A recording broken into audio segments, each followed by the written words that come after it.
ଠିଆ କଲୁଣି ସତରେ ସେ ଲୋକ ଆସିବ କି ନାହିଁ ତମ ଚକରରେ ମୁଁ ଦିଟା କଷ୍ଟମର ଛାଡି ସାରିଲେଣି ସେ ସ୍ୱାମୀ ସ୍ତ୍ରୀ ଦି ଜଣ ସବୁଦିନ ଏଇ ଟାଇମରେ ବଜାର ଆସୁଛନ୍ତି ଟିକେ ଅପେକ୍ଷା କର চুপ কর এই সে দিটা যাক আসিলেনি ভালো সে দেখে সে হলদিয়া স্কুটিটা ହିଁ উঠেইবার ଅଛି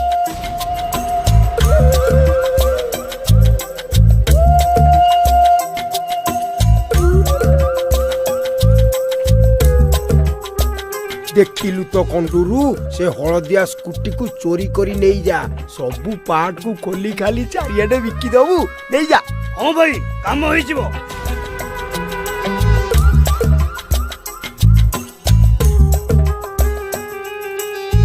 କେମ୍ପି ଖାଡ଼ିଆର ସ୍କୁଟିକୁ ମୁଁ ନେଇକି ଏମିତି ଅବସ୍ଥା କରିବି ତାର ସବୁ ପାଟେ ପତ୍ର ପାଇବାକୁ 7 ଜନ୍ମ ଲାଗିବ